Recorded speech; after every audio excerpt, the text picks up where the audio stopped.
Plano de leitura bíblica, dia 25 de fevereiro, Atos 26 a 28. Discurso de Paulo ao rei Agripa. Agripa disse a Paulo: "Tens permissão de fazer a tua defesa." Paulo então fez um gesto com a mão e começou sua justificação. "Julgo-me feliz por poder hoje fazer a minha defesa na tua presença, ó rei Agripa, de tudo quanto me acusam os judeus, porque tu conheces perfeitamente os seus costumes e controvérsias.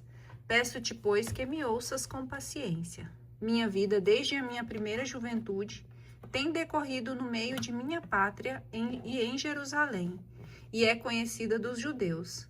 Sabem eles desde longa data, e se quiserem poderão testemunhá-lo, que vivi segundo a seita mais rigorosa da nossa religião, isto é, como fariseu. Mas agora sou acusado em juízo, por esperar a promessa que foi feita por Deus a nossos pais, e a qual as nossas 12 tribos esperam alcançar, servindo a Deus noite e dia. Por essa esperança, ó rei, é que sou acusado pelos judeus. Que pensais vós? É coisa incrível que Deus ressuscite os mortos? Também eu acreditei que devia fazer a maior oposição ao nome de Jesus de Nazaré. Assim procedi de fato em Jerusalém, e tenho encerrado muitos irmãos em cárcere, havendo recebido para isso o poder do sumo sacerdote. Quando os sentenciavam à morte, eu dava minha plena aprovação. Muitas vezes, perseguindo-os por todas as sinagogas, eu os maltratava para obrigá-los a blasfemar. Enfurecendo-me mais e mais contra eles, eu os perseguia até no estrangeiro. Neste intuito fui a Damasco com poder e comissão dos sumos sacerdotes. Era meio-dia, ó rei. Eu estava a caminho quando uma luz do céu mais fulgurante que o sol brilhou em torno de mim e dos meus companheiros. Caímos todos nós por terra e ouvi uma voz que me dizia em língua hebraica: "Saulo, Saulo, por que me persegues? Dura coisa te é recalcitrar contra o aguilhão." Então eu disse: "Quem és, Senhor?" O Senhor respondeu: "Eu sou Jesus, a quem persegues. Mas levanta-te, põe-te em pé, pois eu te apareci para te fazer ministro e testemunha das coisas que viste, e de outras para as quais hei de manifestar-me a ti. Escolhi-te do meio do povo e dos pagãos, aos quais agora te envio para abrir-lhe os olhos, a fim de que se convertam das trevas à luz e do poder de Satanás a Deus, para que pela fé em mim recebam perdão dos pecados e herança entre os que foram santificados. Desde então, ó rei, não fui desobediente à visão celestial. Preguei primeiramente aos de Damasco e depois em Jerusalém e por toda a terra da Judéia, e aos pagãos para que se arrependessem e se convertessem a Deus, fazendo dignas obras correspondentes. Por isso, os judeus me prenderam no templo e tentaram matar-me, mas, assistido do socorro de Deus, permaneço vivo até o dia de hoje. Dou testemunho a pequenos e grandes, nada dizendo senão que os profetas e Moisés disseram que havia de acontecer, a saber que Cristo havia de padecer e seria o primeiro que pela ressurreição dos mortos havia de anunciar a luz ao povo judeus e aos pagãos."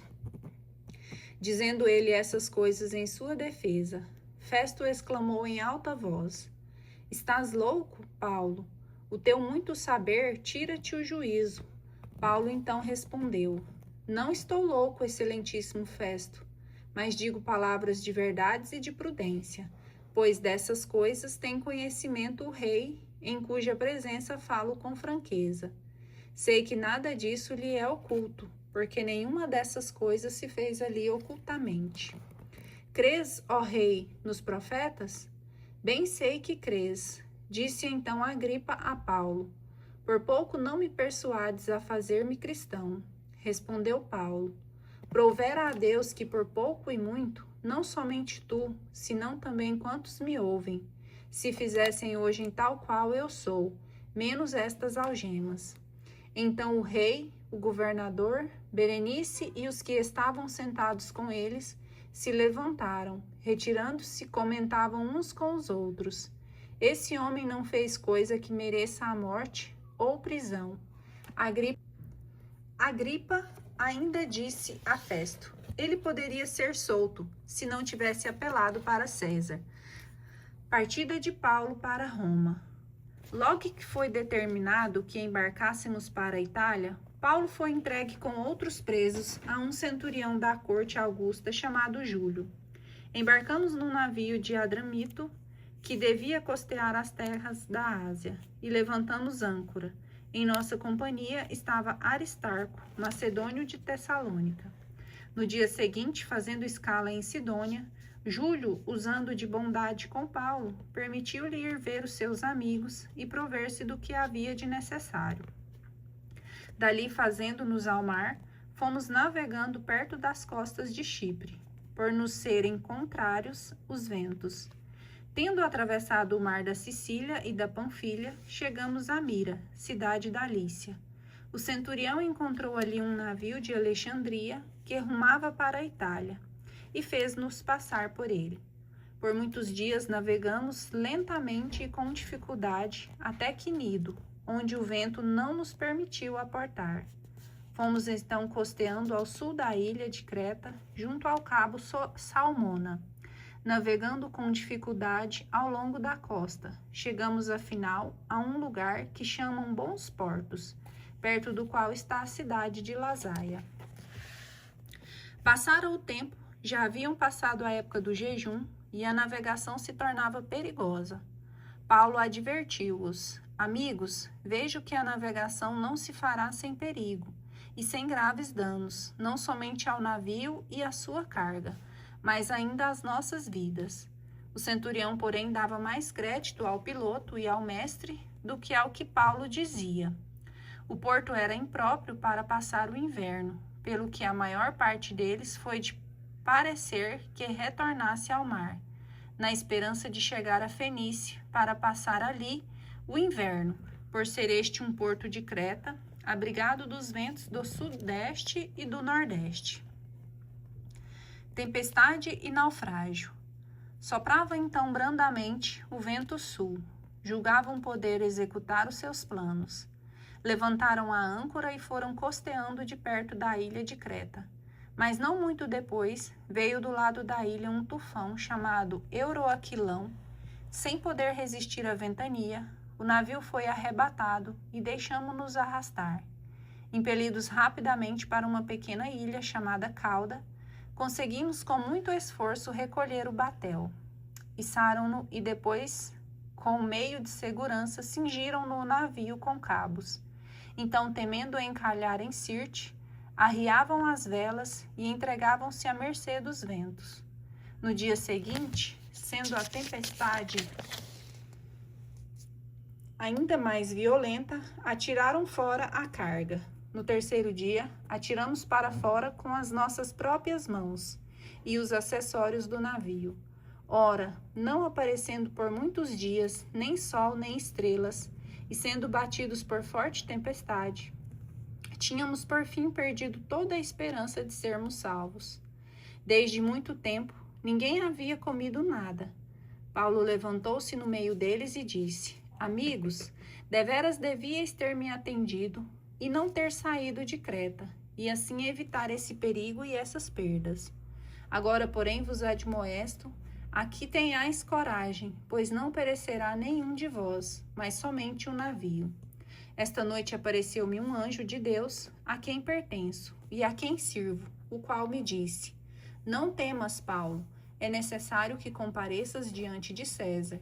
Deus deu-te todos os que navegavam contigo. Por isso, amigos, coragem. Eu confio em Deus que há de acontecer como me foi dito. Encalharemos em uma ilha.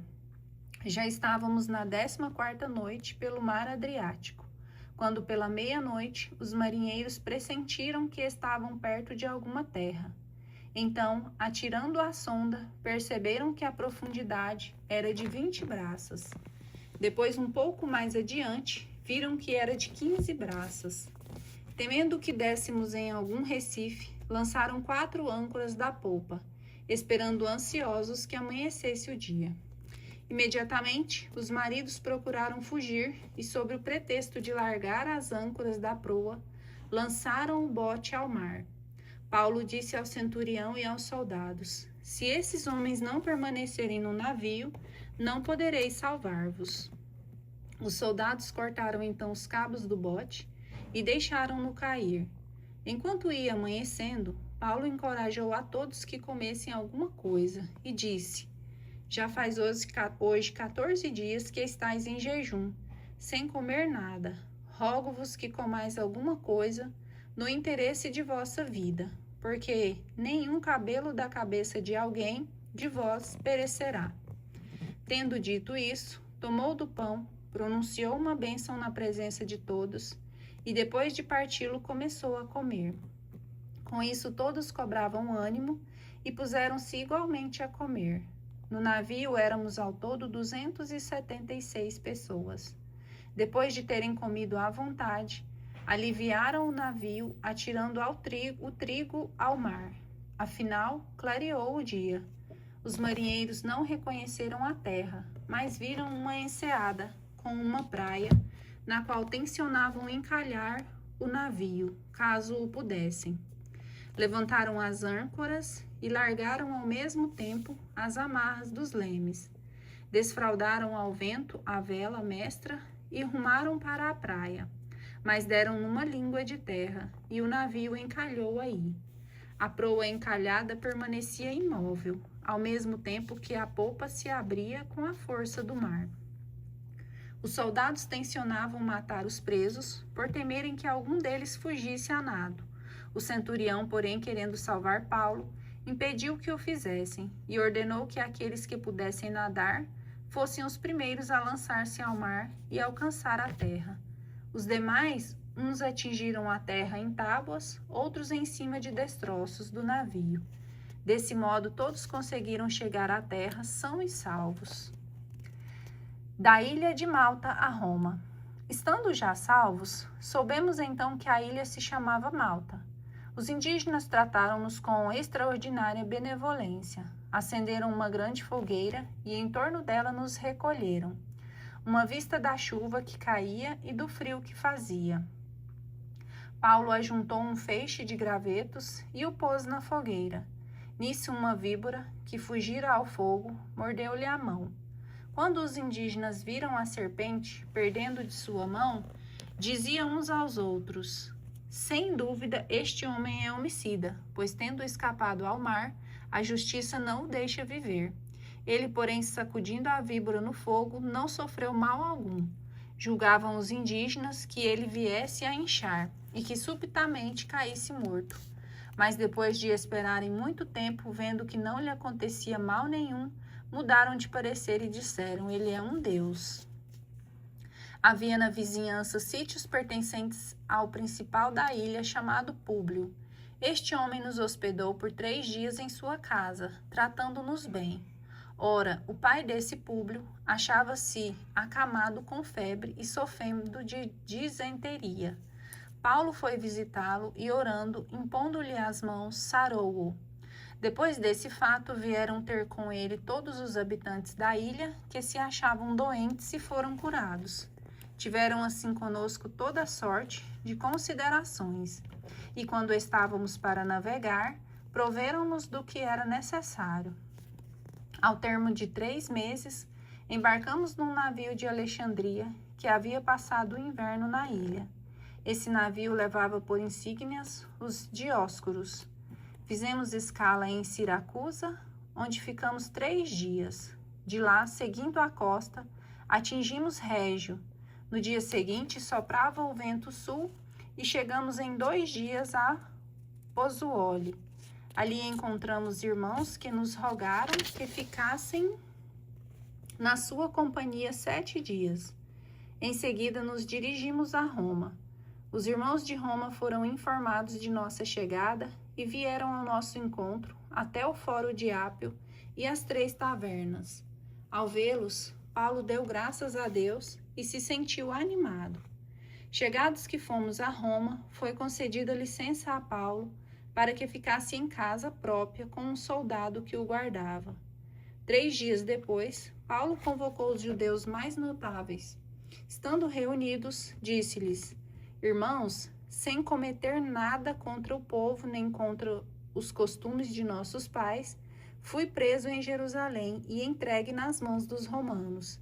Estes, depois de terem instruído o meu processo, quiseram soltar-me, visto não achar em mim crime algum que merecesse morte. Mas, opondo-se a isso, os judeus vi-me obrigado a apelar para César, sem intentar, contudo, acusar de alguma coisa a minha nação. Por esse motivo, mandei chamar-vos para vos ver e falar convosco, porquanto pela esperança de Israel é que estou preso com esta corrente. Responderam-lhe eles: Não temos recebido carta alguma da Judéia, que fale em ti, nem de lá tem vindo irmão algum que nos dissesse ou falasse mal de ti. Quiséramos, porém, que tu mesmo nos dissesses o que pensas, pois o que nós sabemos dessa seita é que em toda parte lhe fazem oposição. Marcaram um dia e muitos foram procurá-lo no albergue, onde se achava hospedado. A conversa durou desde a manhã até a tarde. Paulo expôs-lhe o reino de Deus e apresentou sempre de novo testemunhos destinados a convencê-los a respeito de Jesus, baseando-se na lei de Moisés e nos profetas. Alguns se persuadiram pelas suas palavras, outros não acreditaram. Não estando concordes entre si, retiraram-se enquanto Paulo lhe fazia esta reflexão. Bem falou o Espírito Santo pelo profeta Isaías a vossos pais, dizendo: Vai a este povo e dize-lhes: Com vossos ouvidos ouvireis, sem compreender. Com vossos olhos olhareis sem enxergar. Coração obstinado o deste povo, ouvido duro, olhos fechados, para não verem com a vista, nem ouvirem com o ouvido, nem entenderem com o coração, e se converterem, e eu os curar. Ficai, pois, sabendo que aos gentios é enviada agora esta salvação de Deus, e eles a ouvirão. Havendo dito isso, saíram dali os judeus, discutindo animosamente entre si.